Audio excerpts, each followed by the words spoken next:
Hello, and welcome back to the Ginyu Farce, a Dragon Ball recap podcast. I am Connor. I'm here with Alex and John. Hello, I'm Alex.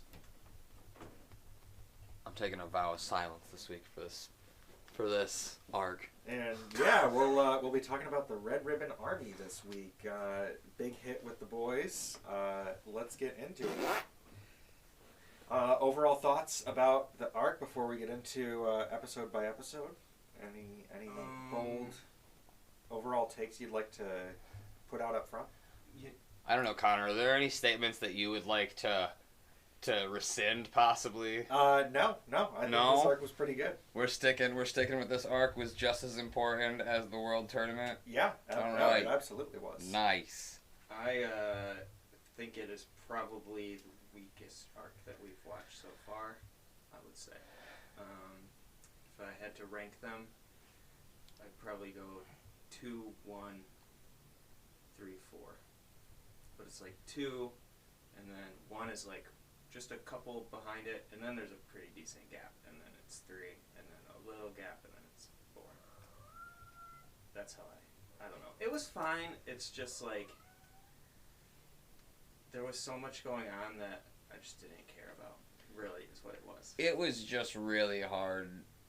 It was just really hard for me to watch Goku essentially do not the same thing as Muscle Tower, but essentially the same thing as Muscle Tower, just with treasure involved this time in a cave. And then we'll get into all of it. But yeah. But it was just, it was hard for me to care the first time, and then you did it to me again. And I just don't, I didn't take very kindly to that. I think when we ended the Red Ribbon Army saga, it looked like it gave me hope for the saga because it was like Goku and Bulma going off. And yeah, we were 100%. kind of under the impression, we're going off on some grand new adventure. Yeah, we're getting back to basics. Master Roshi is involved, Krillin is there, and I'm like, this is gonna be cool. And there's a couple horny bonks too. Like, it's very reminiscent And of. then it wasn't what I wanted it to be. Unfortunate. And then it takes a weird turn at the end, which we'll get into. Yeah, which thank God for the comments on Crunchyroll. I mean, that's really what educated. Yeah, So to anyone who doesn't know, I go through in every episode and I read all the Crunchyroll comments, or skim through them at least, and find either funny ones or, in this case, helpful, which we'll get to later. Yeah, I think your comparison to this series being like Weezer's career is going to be apt. You liked it when they started, and Yeah. but Yeah. it's 2. just it's not improving. Well, for Weezer, I would put 4 above 3, though. I would say Maladrive is a little better. It's not a perfect metaphor. But it's close. It's certainly close. And Close enough to be funny. I hope that Akira Toriyama is a better writer. In any case, Cool. Sorry, Rivers, if you're listening. loyal listener Rivers Cuomo. All right, episode 46 is where we started. Goku attempts to retrieve a Dragon Ball in the ocean, only for it to be too deep. Bulma runs into some trouble with the Red Ribbon Army on a nearby island. This episode introduces us to General Blue. Any overall comments on this episode? The original femboy. I don't know about original. Maybe not original, but he's this series. I we would get say like that scene of Blue starting his day with his skincare and hair care routine. Not that there's anything wrong with that. No, not that there's anything wrong with that. But yeah, it kind of seemed like when it started, I was like, oh, he's like kind of like interesting, like different from any of the villains that we've had so far. Like, and he's a little bit unhinged. Like, he has somebody executed because they were picking their nose when they were. That was silly. When they were supposed to be looking for the Dragon Balls. Which they still haven't really established how they look for Dragon Balls, like when they're in base. They've got access to radars, don't they? Or at least it's a radar, but it's not near as precise. Yeah, and they talk about that, though. But the thing is that I don't know. They never really established, or maybe they do. Maybe I just missed it. If like they have to like radio to HQ to get that information, or if they have something at the base, because there are people set up in the base that are just like at the base, like doing base work stuff. Yeah. that aren't out just there. looking at a big screen. Yeah, but if you notice, like even when Goku like talks into that machine, there's no screen to look at. So like I don't know how all that works. Yeah, when he's in the tent. Yeah. But yeah, anyway, so that guy died. So he died. General Blue had a Polaroid of Goku. I thought that was a little bit weird. If you that goes back to a couple episodes prior when Red is talking and he's like send Blue over information, and they had a Polaroid, and I believe they faxed it to Blue, and so it faxed over the actual Polaroid. Yeah, they do send it. They do show a thing earlier. The lackeys that we meet here are interesting. We had the Crocodile Hunter and Pete from Kingdom Hearts. Not the same voice actor, but that's the vibe I was getting. Like in the we're talking about the helicopter guys. Yeah, the Red Ribbon Army lackeys that are so they show up on the island and basically try to kidnap Bulma. Bulma almost had a terrible day. She had a bad day. Yeah, almost. Yeah. Oof. All right. It wasn't a great episode. I'll put it to you that way. Like I think we can all agree. I think you sent out the chat that day when we watched it, and it was like that was a treat of an episode to watch, and it made me feel bad for not appreciating Bulma's character and thinking she was annoying. Yeah, you started to sympathize a little bit. I'm like, oh, okay, I kind of get it now. They fight. Goku wins. Yep. Episode 47. Wow. Kame House found. Master Roshi gives Goku and Bulma a capsule containing a submarine. Krillin joins Goku and Bulma on their underwater adventure to find the sunken Dragon Ball. So we're back at Kame House. Yes. And like after Goku unsuccessfully tried to swim down to get the Dragon Ball, they're like, okay, we need a submarine. Too deep. Well, she got down far as hell. He did. It was impressive. But they go back to the Kame House, and it's cool to see everybody. It's good to see Master Roshi again. We saw him in the very first episode of the third arc, I think. That was the last place we saw him. Yeah. And he agrees to give them a submarine. In exchange. In exchange. Nothing there for Bulma's shrink watch. She wears the watch, and she can shrink down really small, and that's how she's able to travel with Goku on the Nimbus Cloud, because she's not pure part, so she can't ride on it directly, but he can kind of just carry her when she's tiny. So I wondered to myself, what is Master Roshi going to do with this shrink watch? I was curious. Yeah. What horny bonks? How is he going to make this perverted? He finds a way. He always does. And we found out pretty early on, like 5 minutes later. It's pretty predictable. I would maybe not predictable, but like you can pretty much like follow along. Yeah. It's still fun. Bulma goes to take a pee, and Master Roshi's like, I'm gonna hide behind this toilet. So fucking weird. That is weird. Yeah. He has a weird obsession with like bathrooms and bathroom stuff. Yeah. Like, and not necessarily. I don't necessarily mean showering either. Like, there's all sorts of. Whatever his magazine subscription is, must have been. I believe it's all. It must have been a bathroom issue. Well, he listens to a lot of the workout stuff, because there's even a scene in this arc where he's not even watching it; he's listening to him. And they're like, work your body, and it just has headphones on. He's outside. To aerobics, trying not to get a nosebleed. Yeah, it's wild. Never ceases to disappoint. Well, when you're a turtle hermit living on an island by yourself, I guess it's true. You find ways to make do. But importantly, we get Krillin back in the party, and we get to see launch again too. Yeah. The launch was good to see. We got a nice little, somewhat predictable shot of her at the market trying to hold up cashiers. Oh yeah, just typical. They just reinforced that character from her. So. Yeah. Always seems to be somewhat funny, but. So they all they depart, or the episode ends in episode 48. At the beginning, Goku, Bulma, and Krillin get in the submarine to use the ocean. Captain Dark, who we saw, it's one of the Red Ribbon lackeys. They really named him? They named him Captain Dark. Woof. Which is also the name in the Kingdom Hearts prequel, Birth by Sleep, given to Pete. It's his supervillain alter ego in the Disney world before he's a real villain. But we'll cover that more when we do our Kingdom Hearts podcast. Okay. The boy can dream. Each episode will be 12 hours long. Right. To get through the plot. Anyway. So Captain Dark and his squadron head to Kame House to kidnap Master Roshi, the genius scientist behind the Dragon Radar.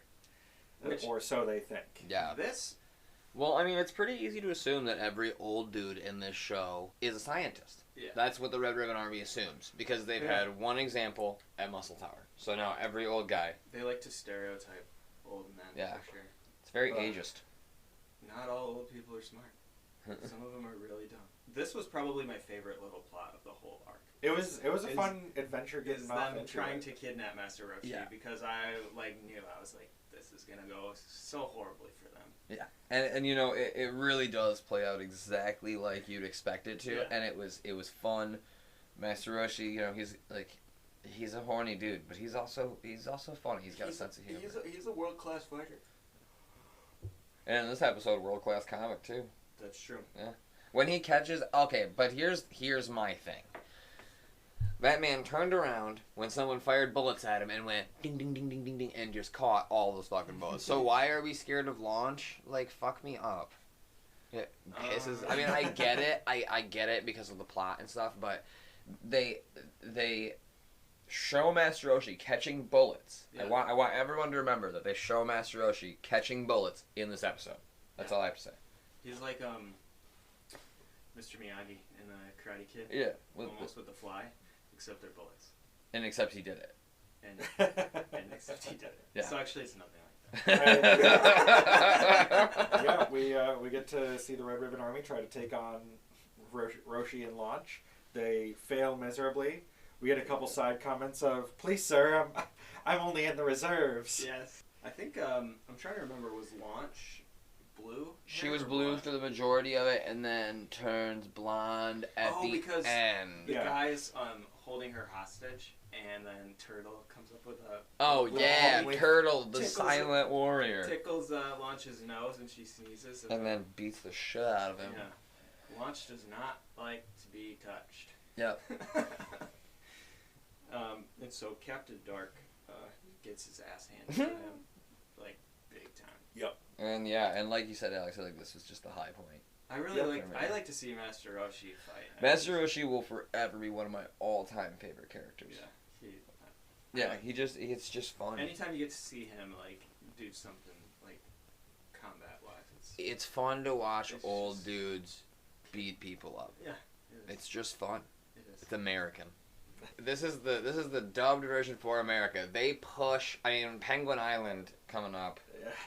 But one thing that is important about this episode is Master Roshi speaks of a legend of pirate treasure that is sitting somewhere at the bottom of the ocean, and they don't know where it is, and supposedly they're heading in that direction with their submarine. Yeah, that is the reason that Krillin joins the fray. Yeah, Krillin's like, cool, I'm gonna be rich. And I'm 12 and I can pilot this plane.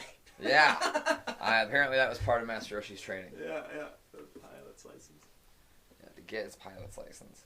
So that was pretty silly. And then I like that Bulma backseat drives. Yeah, because at this point, they're underwater. They found the cave in the water, and they're moving through this tunnel. And that's where Bulma's doing the backseat driving. So they're no longer in the air because it's a submarine and a plane. Yeah. Together. So I suppose at this point we kind of have encompassed both these episodes. They kind of do feel in my mind that they... Yeah, 48 and 49 are kind of like the continuation of all of that. They kind of feel like one. But they're like, they're walking, they park the sub, and they're being chased at this point, and they know they're being chased. They're firing missiles at them, and they're running for their lives, because they're in this cave, they're in this air pocket, and they're running, and then they see a pirate skeleton and a skull, and so it's sort of like, oh, they're heading towards the treasure. So Goku puts the skull on his face and scares Bulma. Yeah. It was, Goku has to desecrate a corpse in the name of comedy. it was pretty funny. I mean, I laughed. I got a decent laugh I out think of it was it. worth But it. I love death, so I I mean, think it was worth it. no, totally. It's 48 and 49. Mm-hmm. Going into 50, the trap is sprung. Goku, Bulma, and Krillin navigate through the traps found in the pirate cave. Goku, Bulma, and Krillin run into the pirate robot.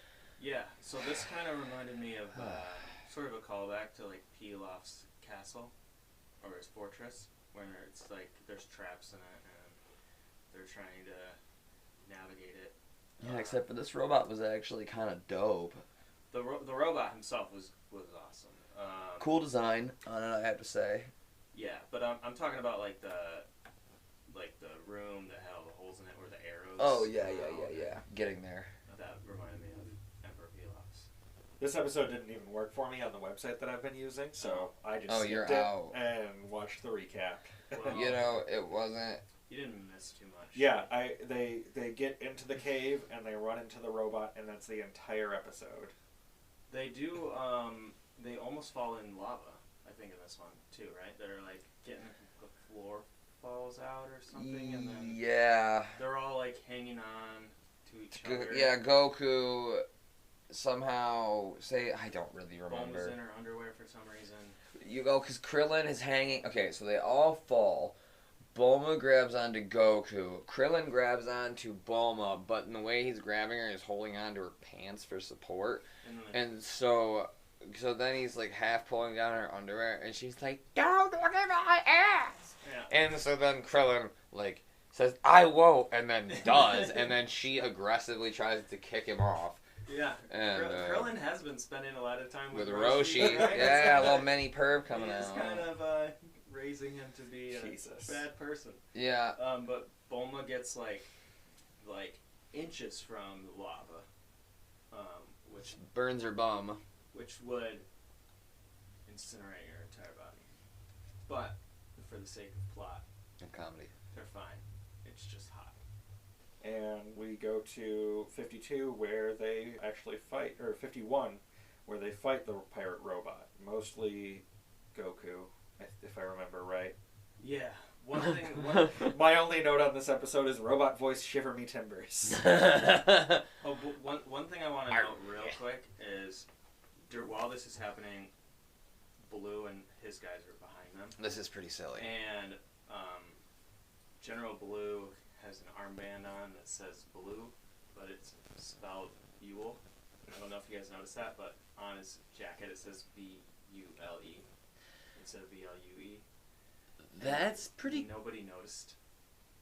You know, I'll keep that in mind because I'm pretty sure that's commonplace in the Dragon Ball universe. That remains yet to be seen. But I'm pretty sure that's a relatively commonplace thing. But still funny. It is funny because he's like being this he's like this super hard dude. He's like Execute people for picking their nose. but he can't even like spell the word for it. I do like Do you it. think he embroidered his own armband? Well, no, but I assume he didn't notice. Yeah, I was gonna say you'd think but at the same time you didn't think he checked his armband. Like Good you didn't thing think he he looked did- at it once. The dude's in the mirror a lot. Maybe he looked at it in the mirror and he was like, oh, He's too busy seeing how it complements his muscles. I was gonna say, dude, he doesn't spend a whole lot of time with clothes on. Like That's true. throughout this He arc, spends a lot right? of He time has doesn't without a shirt. Yeah, does not have a shirt on for the majority of this I arc. think if there was a live action version of this, I would like to see Will Arnett as General Blue. That's a weird pull. Because That's weird, man. he is really good at playing like a vain prick. Okay, That's I who he guess. is. I think it would work really well. We'll keep it. I'm sure Toriyama will keep it in mind for Yeah. the live adaptation of Dragon Ball coming to theaters. I mean, we know 2025. how well When we get the Dragon Ball Evolution yeah, when did. we get the prequel to when we get the prequel to Evolution, that is just Red Ribbon. Box office hit Dragon Ball Evolution. That should be a bonus episode. Alright, so yeah, they fight a robot for 22 minutes. The robot says shiver me And timbers. that's pretty much all. They fight, Goku wins. Yeah, but the robot's Eventually. like pretty cool. The robot is cool. He looks It's- like a xenomorph, kind of like from Alien. Yeah, that was But he has it almost looks like Saiyan armor, like from what Nappa and Vegeta wear from the very beginning of Dragon Ball Z. Like it's like that striped, like brown and black. Yeah. It looked cool. It definitely, you know, you said it reminded you of Pilaf, but like, the main difference is that this robot was actually like threatening. Yeah, like Krillin the couldn't beat it. Krillin and Bulma were running for their life, and Goku was the only one that could beat it, and that was after a pretty Still, you know, barely. barely. The robot was the strongest villain in the arc. Honestly, yeah. I would say. Well, the robot could probably beat General Blue. Well, I mean, yeah, because it depends on if General Blue's fucking little freezy dude technique works on a robot. That's like his whole thing. Otherwise, Blue's kind of otherwise pussy. he's just like a normal strong guy. Yeah, which I mean, there seems to be like a never-ending amount of normal strong dudes in this universe. How did he end up fighting the octopus? He's diving down. Is that when he's diving down for the treasure? Oh yeah, because the whole cave is collapsing at this point after their 22-minute battle, and the cave isn't collapsing yet, isn't it? No, that's a little later on. Oh, fuck me up. Well, this is like before Blue fights Krillin. Like, this is happening while Krillin and Bulma are running from the robot. Is when Goku's fighting the octopus, and I don't really remember how he ended up there. I think it. You know what? Sorry guys, we're terrible at this recap. This was a hard. Okay, you know what? If you care that much, then you go back and watch it. Fuck me up. It's hard to piece it all together. It's hard to care. But somehow Goku was fighting an octopus who talked like Austin Powers, and he would say things like, "Groovy." Yeah. His name was Octopapa. Octopapa. We're now talking about. I was gonna 52. say. 52, So like I said, pirate treasure. Krillin fights and is defeated by General Blue. And so maybe Goku fell behind. I think Krillin and Bulma ran away during Yeah. the fight and then, with the and robot then General pirate. Blue, they put an arrow on the floor when they were leaving, and then General Blue was like, hee hee hee hee, and he's like, erases the arrow and puts it the other way, like it's like Scooby Doo. It's like something out of Scooby Doo. And so then Goku catches up, and he's like, oh, they must have left this for me, but he goes the wrong way, and that's when he fights the robot, or the octopus. That's when he fights the octopus. And so so Goku at the octopus says, "You want to eat? Here's a jawbreaker." Punches him, great, and then they do get the treasure. That's what Goku was diving for. yeah, but isn't the dragon? Don't they think the Dragon Ball's down there? They think the Dragon Ball's down there, and so everyone's the treasure gonna leave, and then Goku dives down. Goku dives down after he beats Blue, though. This is when he's trying to catch up to them so that he can fight Blue. Well, sounds like it doesn't matter very it's much. inscrutable. Anyway.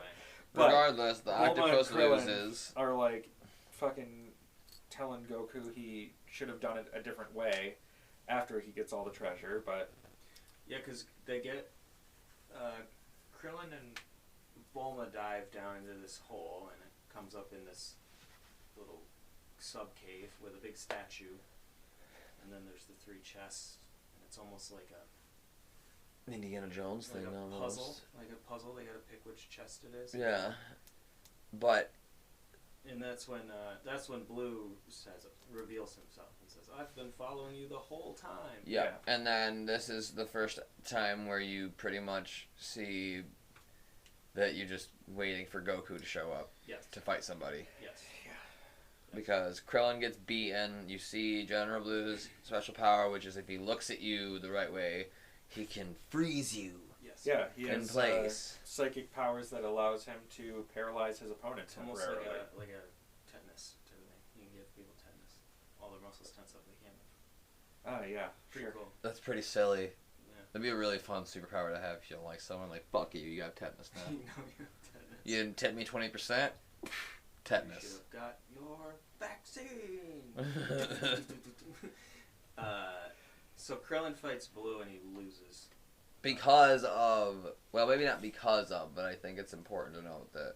Yeah, the psychic powers help a lot. It was a decently fair fight until that point. And then, so that's 52. Yep. Octopus, Krillin fights Blue, Goku catches up. And we find out that Blue is actually a gay character. in that episode because Bulma tries to seduce him. That's true. Doesn't And he's work. like, ew, what are you doing? And I was thinking, like, oh. Or is he just saying that because he knows she's a teenager? Oh, you know. The Red Ribbon Army is known for their morals. Well, I was like, oh, okay, so he's like an openly gay character. This is like fairly progressive. And so then I'm like looking at, I'm on like the Dragon Ball wiki, like for the episodes, just to get like the little recaps and stuff, and it shows the differences. And like in the Japanese version, Krillin and Bulma are like calling him like gay slurs and stuff, and I'm like, oh. Oh, Nice. that's It's not actually great. It's actually not very cool. Yeah. Not cool. So, anyway, yeah, they find out that he's like officially. It was the time, He's like openly Not that makes it a any gay better. character.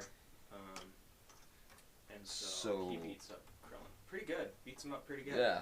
So he he's gets- like actually pretty strong because we remember from the World Tournament, Krillin did pretty good. He just lost to Master Roshi. Yeah. So he's a pretty strong kid, and General Blue won. I think the main point of that fight was to illustrate that Goku is now officially like pulled ahead to a significant degree. This is the first time they've linked back up, and you're seeing what Goku traveling the world is doing for him. Yeah, I mean, I think in the next episode, one of the comments that Krillin makes, he's like, oh wow, Goku is so much stronger now. In 53, Blue, Black, and Blue, Goku battles General Blue. Goku retrieves the Dragon Ball from Pirate Cave. Goku, Bulma, and Krillin attempt to escape the collapsing Pirate Cave. I really thought that the fight was kind of funny because they paralyzed Goku just to delay Goku winning. Like, at the end of the day, They did it to Goku's gonna introduce win. the best character in the show. They did it for an entrance. For him. the entrance of who? The mouse. Oh. It was all for that, man. All for that legendary character. Yeah, so they paralyze Goku, and it results in a literal rainbow of treasure. Yes. And a mouse comes in and pulls on Goku's tail to unfreeze him. Well, isn't General Blue terrified of mice? He's afraid Yeah. of the mouse. He Yeah. sees the mouse and he's like does one of those like gets up on just one foot on his toes and he's like it's like very Tom and Jerry vibes. Yeah, that's what it reminded me of, Tom and Jerry. Yeah. This whole arc has kind of been like a little callback to different little, old American cartoons almost. Yeah, definitely. You can see like the influences. Mhm. Even, Throughout the show, but I think heavily in this specific arc. yeah, especially near the beginning of the show, and then it kind of finds its own footing. Mm-hmm. Because like even in the first episode, you remember the cat's like eyes pop out of his head. Yeah. And he like runs on air, and then he looks down and realizes that he is Looney standing Tunes. in the air, and then he falls. Yep. So it's like they've done a lot of that. But Yeah, we very very referential to the cartoons that get Wile E. Coyote. came before it. We get a lot. We get some Tom and Jerry and some Scooby Doo in this one. I feel like those are the main two. Most definitely.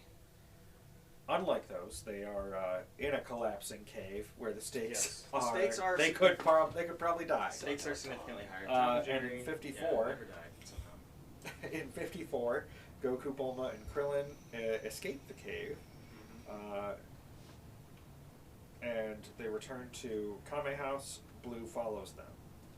I don't remember who Goku says this to, but the quote that I pulled from this episode was somebody says to Goku, "Do you have any idea who you're messing with?" And Goku just says, "Nope." That was when he gets out of the cave and he's like on the computer back on the island. That's right. And then he like They hits get back up to the he's blue talking base. to Commander. To Commander Red. He's talking to Commander. To Commander Red of the Red Ribbon Army. Yeah, and there's no screen. He's like, "Do you have any idea who you're talking to?" And Goku thinks that he's talking to the computer. Yeah. He's He like, thinks that the computer is a person. You have a like, weird You face. have a weird face. And I mean that again. I think I put that on the text. Never underestimate Toriyama's ability to just lean into Goku's stupidity. Yeah. But this is kind of where I was ready for this arc to be over. They Kamehameha out of the cave. Yes. Like they use it as like jet propulsion. Yeah. He blasts a hole in the front windshield of the. Yeah. The back, front, The back, submarine. whatever. And they get to the surface super fast. And in my head I was like, you would die. You die from that. That's G-force. pressure change. Like when you're scuba diving, you have to come up slowly. Or I else, didn't even like, think about or else, that. like, Yeah. your That's brain funny. comes out of your ears and your nose. Yeah, that's pretty silly. Yeah. I mean, I suppose in theory you could, like, say they shot for a very long distance. That's true. Like instead of shooting, at a 90-degree angle, they could have shot at like a 20-degree angle, and then. Maybe. I mean, it still would have been fast-ish, but it wouldn't be as fast as if they were, Yeah, I thought he was gonna like get out of the submarine and like hang on somehow, like with his tail and like Which propulse them also that would have way. been fun to see, like But an no, underwater he had to Kamehameha this destroy. early in the show, I think. Could have been. Like, blah, blah, blah, blah, blah. We'll send some Toriyama some notes. Yeah. So they go back to the Kami house. Well, they go. So they get up to the base. Goku has an interaction with the leader of the Red Ribbon Army, General Red, and then they fly the Nimbus back to Kame House with them hanging on to Goku or something. Yeah, I think so. I don't really remember how they get there. I don't know if it's really quite explained, but I mean, maybe it is. Maybe we just missed it. But they get back to Kame House unharmed, and that's when you find out that Bulma has smuggled a diamond out in her blessing. In nature's pocket. Yeah. She is nature's pocket. In her moose wallet. She has what is it? A 10 million zenny diamond? 100 million. 100 million? 100 million or 100? Yeah, It was a lot. Okay, so no. It was important to me because the prize for the World Martial Arts Tournament was what? 500,000 zenny. Yeah. This diamond was worth 100 million zenny. Yeah. Okay, so. It's a shitload of money. It's like Jeff Bezos level zenny. No, because that would be billions. But I mean, it's probably like $1 million. I think we figured out that the World Tournament prize money was like what, $70,000? Around. Shit, I want to say it was around 50,000. Oh yeah, you're right. But zenny's pretty close to yen. We did the math in our previous episode too, and I forgot. So yeah. I'm pretty sure you divide it by 100. Yeah. Whatever, they should know anyways from watching the 110. Yes, the loyal listeners. Yeah, the loyal listeners should know by now. Should recall. Somewhere between $1 million and $10 million, roughly, is what we can say. Enough to be a very substantial. Enough to start a new life comfortably. Master Roshi can buy a shitload of porn with that much. He does make a comment. I can buy a whole fleet of subs with this. He can get his own exercise. We also find something out in this episode, and that is that General Blue survived, and he escaped the cave somehow. And now he's on the island. We watch Never the cave explained. collapse on this man, and he, strong as he is, escapes, and then swims to the surface. Yeah. And then swims. And then swims all the way to Kame House. Yeah. Unscathed. Unscathed. This man is a power horse. Yeah, I mean, as far as like durability goes, I think he's been the most durable so far. Yeah, you see, like everything that our gang went through to get out of the cave, and then There's a whole somehow Blue is just like boom. You probably could have just swum out. Just doggy paddles his way over. Pretty much. And he's fine. Then we get to episode 55, so everybody's on the island. Yep. General Blue is... has he bound them at this point, or is he about to? He is about to, yeah. Yeah, so General Blue... Are we not going to talk about the diamond that gets stolen? I think that's... is that in this That's episode? in 50... Yeah, that's in 54. Oh, yeah, Launch turns bad. So remember when Master Right. Roshi caught all those bullets? Yeah. So Launch just turns into whatever. There's literally all of them there. So at this point, we know for a fact that 2 of them can catch bullets. Yeah. So 2 of them can catch bullets. We just saw it in like 2 episodes. And then Launch just comes out with a gun, takes the diamond, and just leaves. Mm-hmm. And everyone's like, oh my god, what are we gonna do? Launch stole the diamond. I'm like, you dumb motherfuckers. Well, even Krillin was like, she'll come back. Okay, but still. Krillin was like, I just wanted to be clear that Master Roshi caught bullets like 2 episodes prior to this. But it is important that Launch left. Yes, Launch left, Because Launch took the diamond. Her absence is important. Her absence is in the important. next episode. So, we're on the island, and General Blue is now trying to defeat everybody here and take the Dragon Balls. Yes. Because we learned that not only can he paralyze people with the power of tetanus, but he can. He has mind control over ropes. Manipulate inanimate objects. He's telekinetic.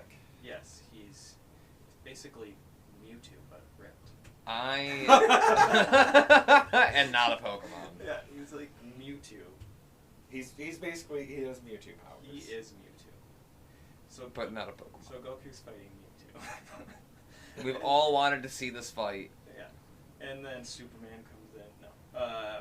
No, he uses his psychic powers to manipulate rope to sneak in through the windows and under the doors to hogtie everybody. And Goku is like, the rope's too strong, I can't break it. I just blew your notes for this episode. I think Roshi could beat General Blue. Instead, we get a fart joke. Yeah, remember they're all sitting there? I know. And he's like, I have something. I think I got it. I can get out of this. And there's like this silence for like, probably like 20 seconds. A long time. A decent amount of time. And then you just get a little fart. And then everyone falls over. It was funny. Oh, that was silly. But then General Blue leaves, and he leaves with the Dragon Balls, and he's like, Commander Red, I've completed my mission. Except the mission was to capture the scientist Roshi, and he never did.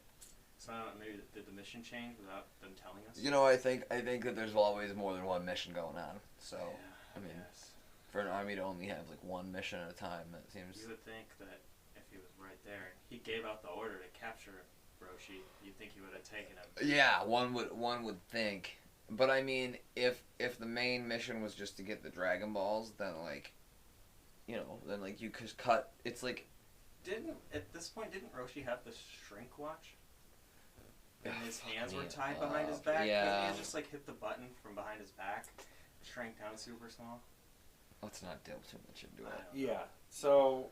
I hate this episode. So Penguin Island. Blue leaves, and Goku leaves to chase him, and they both end up at Penguin Village. Fucking Christ. And we get introduced to this whole cast of characters who are weird and all over the place. So, I didn't know until, again, this is why I say I go through all the Crunchyroll comments and read them, because I don't read manga or anything like I didn't know this was like a whole little crossover with something he wrote before Dragon Ball called Dr. Slump. And so I don't know how many characters are crossover. I know nothing else about it except for the fact that it's a crossover and that a lot of these characters are showing back up, including Yamcha's twin. Yeah. We get a lot of characters. And I was like aware of Dr. Slump.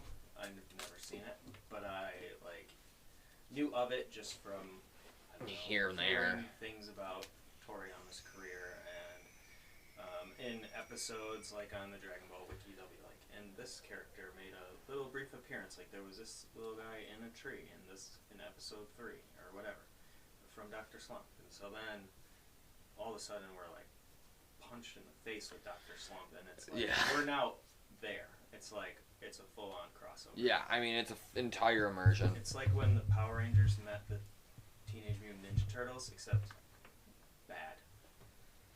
And a bunch of them are talking about what they're going to do with their spring break. One of the kids says that he's going to be productive and get a part-time job to feed all his cats. I thought that was very relatable. The characters are very odd. Like, I think we are supposed to. They don't give us any. No, yeah, they bring in these characters with the expectation that you're already aware of them and their backstory. So so I mean, for watching it for the first time, you're like, what the fuck is going on? It's pretty jarring. I was like kind of expecting like Goku to like wake up and be like, it was all a dream. Like that's how weird it was. I used to read Word Up magazine. So so Goku meets Aurelie and she's this little girl with purple hair, who we're led to believe is a pretty important character in Dr. Slump. I don't really know if she is, but she seems important. Well, we'll save that for the Dr. Slump recap podcast. Yes. She wants to ride on the Nimbus with Goku, And she can. She can. So she's a good person. She's a good person. And then they go in the next episode, they go into town, and her dad or somebody of this village is asked to fix the radar because he's supposed to be the town's great scientist. He is Dr. Slump, I think. So just so we all clear, she is the protagonist. Okay. Of Yes. Dr. Slump. Okay. And she is Dr. Slump's daughter, I think. The guy who fixes the radar is Dr. Slump, I think. Great. So I'll be sure to keep that in the notes. Yes, yeah, it was very important to the plot of this show. So yeah, he's like looking at the Dragon Radar, and he's like, I have no idea what I'm looking at here. This is like some alien tech. And so he's trying to fix it. And that's pretty much where the episode ends. We just meet a bunch more characters, like literally probably 20 characters. Just to be clear, this is a crossover episode, but I believe she comes back in another episode. Oh, great. I'm like almost positive, like Can't wait for that. like Super Oh, comes back in an episode, I want to say. super. Yeah. Wow. But then that's why I'm trying not to spoil anything, because you find out a ton, like you find out more, like in this one. So Yeah. check back in like 3 years. Yeah, Alright, I suppose if she comes back, we will find out when that happens. Yeah. Yeah, we meet a bunch of characters, and it's just like flavor text for this town. And then, when does Blue actually show up? Is it this episode or the next? I think he's stalking around this episode. He's like creeping around. He like has an interaction with like a cop, and he meets like some guy who like is like a dollar store Superman, and he like takes his car, and I think he's just trying to get off the island. Is what he's trying to do. He's not trying to fight Goku. He's like, because he has everything still. Goku's trying to find him, so he's trying to get off the island. Like he's like, I gotta get out of here. Yeah, because Goku's chasing him around for the longest amount of time. Yeah. And so he's sneaking around trying to find a way off the island, and the island's freaking out because they're like, the Red Ribbon Army's here. Oh shit. Blue is it now, and then on the flip side of that, Blue is slowly fucking losing his mind because like, picture someone like us being on this island, and that's the way he's reacting. He's like, what the fuck is wrong with everyone on this island? You guys are all insane. He is acting appropriately. Yeah. And so he at this point, just as confused as yeah, he is absolutely flabbergasted. And then 57 is when he finally comes out. Yes. And then we have our... Goku gets frozen again. Aurelie is a great fighter, but it's fun because she doesn't actually fight. Her dad is just like, oh, go show the nice man how you play tag. She's just super strong. Yeah, she's just crazy really strong. She's not a fighter. She's just like, nuts. She's like, Tag, you're it. Kicks him in the head, and he just takes off like a firework in the sky. She's also by far the fastest character that's been introduced to the show so far. Yes. Yeah, she's crazy fast, and crazy strong, and she just continues to... Actually, yeah, she's the strongest character in the show so far. Bump him in midair with her head until he is gone from... Well, where is she when Raditz comes? Where is she? Why doesn't she fight Nappa? Not in Dragon Ball Z. Should have called her early. Too bad. Waste. They could have done it. If only. But we get even more confusing. Like, there's this floating baby. The sun. That can just fix things with his mind. He's like a baby that can talk, and he like looks at the radar and like. Yeah, the dad can't fix the radar. So the dad is looking at the radar trying to fix it because the radar was broken again. And so he can't fix it, and then the kid has like a little inner monologue with himself, and he's like, my dad can't fix it, I guess I'll have to, and like, bing. Yeah, and then fixes it with his mind. And then lets his dad think that he did it, which is, maybe not super healthy for him, but I mean, whatever. And then he also makes a dragon radar out of parts from an airplane. Out of scrap, yeah. I mean, it was pretty wild. He's like, I can make you one. I'm floating baby with the powers of God, and he makes a dragon radar out of the airplane parts, which is nice, I guess. Yeah, and I mean That part, that's probably the coolest part that I've seen. And then there's, I just wanted to not anyone's notes. The two random fucking aliens that are going around collecting trash, and one of them has a very, very strange, like, Euro-Norwegian accent almost. Yeah. It's really odd. That's, I mean, we see these two alien characters, and they are completely unrelated to the plot of what. In all ways. Like, they don't meet any of the characters. You don't meet Goku or General Blue or Anybody.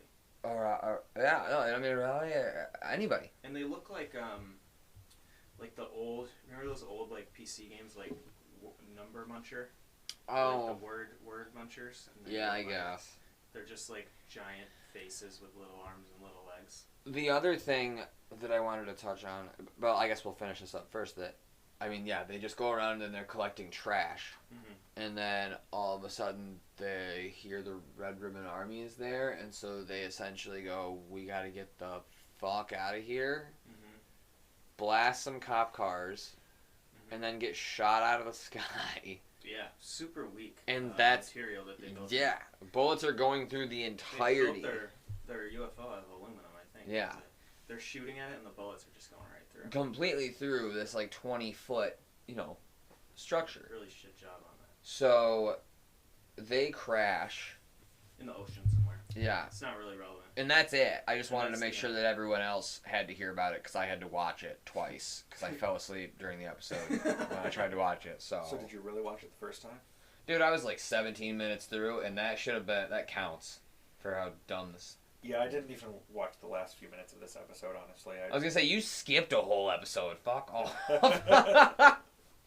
So, but at the end we get a little morsel of something good to come because Goku's like, "You should enter in the tournament next year," and we're like, "There's a tournament next year. That's exciting."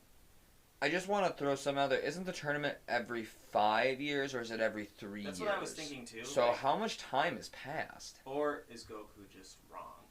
That's true. But Goku could just be wrong. But I'm like, oh, there's going to be a tournament soon, maybe in this show. It's coming up, and I do kind of know where it falls in the line. Yeah. But it's just nice to hear like, oh, another tournament. That's cool. I like those. But this was just as important. Goku takes off, leaves that fever dream of a place, and then it cuts to General Blue, who's calling from a phone booth in the desert in ancient Egypt. It looks like because there's like pyramids around him. It doesn't necessarily have to be Egypt. There are pyramids in other places. True, but true. We'll assume for the sake of the plot, it's Egypt. North Africa, probably. And he's like, I have the Dragon Radar. And Commander Red's like, great, bring it back. And he's like, it's going to take me a while to get there because he has no... he has no way to... Yeah. And he got kicked to Egypt. He got kicked so hard. From, like, one could assume, like, somewhere, like, relatively offshore. You can... you're, like, in this penguin village, the climate seems pretty temperate. There's, like, normal trees around, and there's, like, some beaches. And he gets kicked to the desert. Like, he went presumably hundreds of miles. And then, so there's 2 Dragon Radars now. So the Red Ribbon Army has one and Goku has one. So just for funsies, there is a Penguin Island. In Australia. So it's off of the west coast of Australia. So, I mean, obviously... The west coast? Huh. Yeah. So... Nobody goes there. I guess maybe they do. I mean, one could assume... So he got kicked across the Atlantic Ocean, is that what we're saying? Sure. Yeah. He went really far, anyway. So, I don't know. That kind of... Yeah, that pretty much wraps up the episodes that we watched. Any retrospective thoughts here? You go first. Yeah, I didn't like Penguin Village, but I don't know. I thought the cave wasn't that bad. The cave just was... I just felt like it was too long. Like, I don't know. It just dragged. It definitely dragged for me. I would like to see a Dragon Ball Kai, and we could just maybe skip some of it. Because And we're already trimming the fat here. We've already cut out a handful of filler episodes. Yeah. So how is this not filler? Well, there's because it's Red Ribbon Army? Mm-hmm. No, the episodes themselves all have little pieces of filler. Yeah. But there's some episodes that are literally like, this is all filler. There's nothing pertinent to the plot that happens in this episode. But like if you, like when I'm looking at like episode recaps, they're like, this scene did not happen in the manga. This scene did not happen in the manga. This scene did not happen in the manga. So it would be nice to have just the real meat of the episode, of the arc, because I felt like it dragged. I don't know. Do you feel like it dragged, John? Oh, I've been very clear about my stance on this. Yeah, I think this entire, I think the Red Ribbon Army as a saga, I agree with you in the sense that I know it's necessary. But what I loved about more than even the content of the World Tournament is that there was a pretty clear progression, obviously, because of the tournament style. So it's way easier to move that plot forward, whereas in this it just seemed like they wanted to show that the Red Ribbon Army had more than like one general or two generals. Mm-hmm.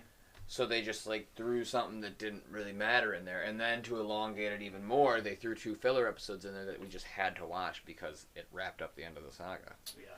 So I think maybe like the Red Ribbon Saga and the General Blue Saga could have just like been one. yes, like, I think that Muscle Tower could have been like 7 episodes. This cave could have been the other half. I think it would have flowed a lot better. I agree. And I mean you can even when we were describing this season, we were merging episodes together, just talking about them because they do really end at weird points, like that 56, 57, like General Blue's in the episode and like he's confronting him, but the next time it's just weird. And I feel like, I don't know, there's a lot of like plot holes in this arc, like there is like how General Blue gets out of the water, how he gets to Roshi's Island, I mean how again, like my thing with Launch stealing the diamond, which it's over, and I believe, if I'm right, I mean it goes uphill from here. It does get better. It does get better. This is, in my opinion, probably the worst part of this. Not the worst part, but like the least entertaining part of this show. Yeah. So I think I've seen everything else through Dragon Ball after this. And, okay. I think it gets better. We're starting. I mean, we're going into. We're coming up on some like characters that are like integral to the plot and carry on to Z and. They're in. Just for the whole show. So. We're excited. Hopefully, you are too. Yeah. That wraps up. Yeah. One thing I just want to say before we go is, I don't know. I'm interested in like analytics. I don't know about you guys, but we have a pretty cool audience. We have people from obviously the U.S., where we are, the UK, Israel, India, and Romania. So that's pretty interesting. We have listeners from Spotify, YouTube, Stitcher, Google Podcasts, Pandora, and Apple. Wow. We have age ranges from 18 to 60 plus. And we have mostly male listeners, not surprising. But we also have female and non-binary people listening too. Cool. So we're kind of starting to spread out a little bit. So thanks guys for listening. Yeah, tell your friends, tell your Dragon Ball friends about us. You got a Dragon Ball friend? Tell them to if they don't want to listen. Yeah. Or just tell them like, hey, in 1 year they're gonna get to Dragon Ball Z, which is gonna be way more interesting. So watch that. But you could watch now too. You should watch now too. Now. Dragon Ball is a place in my heart, a special place in my heart, and it should for everyone that truly loves this franchise. Yeah. So I guess we'll leave it there, and we'll get back to you in a couple weeks with the Commander Red Saga. Yeah, sound good? Great. Cool. See you next time. We'll see you guys in a couple weeks.